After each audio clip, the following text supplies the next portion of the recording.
ఎక్కిళ్ళు ఎందుకు వస్తాయి? మన శరీరంలోని డయాఫ్రమ్ అనే పార్ట్ వల్ల మనకు ఎక్కిళ్ళు వస్తాయి. ఇంతకీ డయాఫ్రమ్ అంటే ఏంటి, అది ఎలా పనిచేస్తుందో చూద్దాం. మనం గాలి పీల్చడానికి ఎక్కువగా ఉపయోగపడే అవయవాలు ఊపిరితిత్తులు. కానీ మన ఊపిరితిత్తులు దానికవే సంకోచం వ్యాకోచం చెందలేవు. ఊపిరితిత్తుల క్రింద డయాఫ్రమ్ అనే ఒక అవయవం ఉంటుంది. అది పైకి కదిలినప్పుడు ఊపిరితిత్తులు దగ్గరగా నొక్కబడి ఊపిరితిత్తుల నుండి గాలి బయటకు వెళ్తుంది.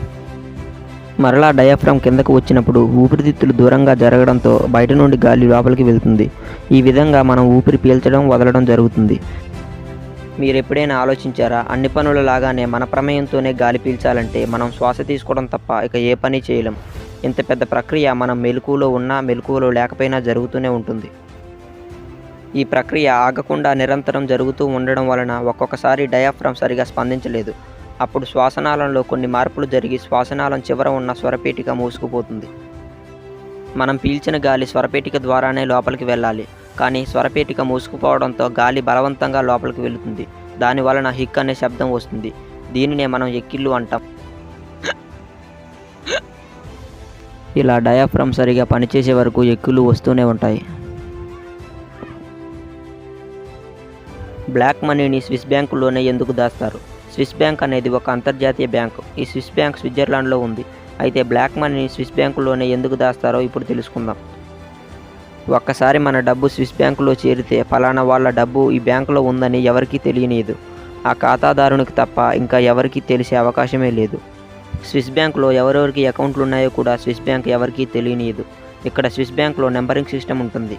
అంటే మన ఇండియాలోని బ్యాంకులో అకౌంట్ తీసుకోవాలంటే ఖాతాదారుని పేరు, అడ్రస్, పాన్ కార్డ్ డీటెయిల్స్ అంటూ చాలా డీటెయిల్స్ ఇవ్వాల్సి ఉంటుంది.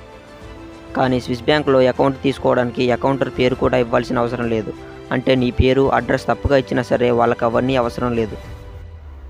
అంతేకాకుండా మనం స్విస్ బ్యాంకులో దాచుకున్న డబ్బులకి ట్యాక్స్ కట్టవలసిన అవసరం లేదు. ఇన్ని సౌకర్యాలు ఉండడం వలన మన వాళ్ళు అవినీతిగా సంపాదించిన డబ్బుని స్విస్ బ్యాంకుల్లో దాస్తారు.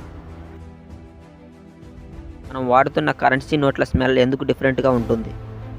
కరెన్సీ ఎందుకు డిఫరెంట్ స్మెల్ వస్తుందో తెలుసుకునే ముందు మనం తెలుసుకోవాల్సిన విషయం ఏంటంటే, మనం వాడుతున్న కరెన్సీని పేపర్తో కాదు కాటన్తో తయారు చేస్తారు.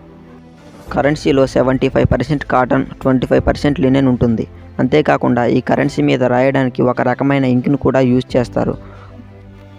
ఆ ఇంకుతో రాసిన అక్షరాలు చెరిగిపోకుండా ఉండడానికి దాని మీద కొన్ని కెమికల్స్ కూడా వాడతారు. ఇలా కరెన్సీలో ఉపయోగించే కాటన్, ఇంక్, దానిలో వాడే కెమికల్స్ వల్ల కరెన్సీ అనేది డిఫరెంట్ స్మెల్ వస్తుంది.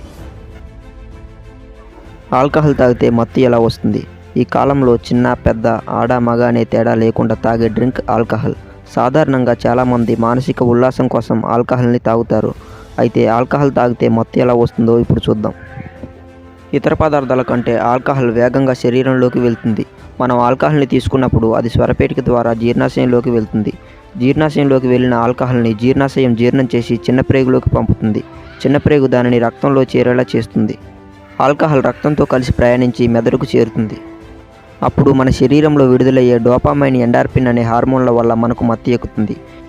ఈ ప్రక్రియ అంతా జరగడానికి 10 నుంచి 15 నిమిషాల సమయం పడుతుంది. అందుకే మనం ఆల్కహాల్ తాగిన వెంటనే మత్తు ఎక్కదు.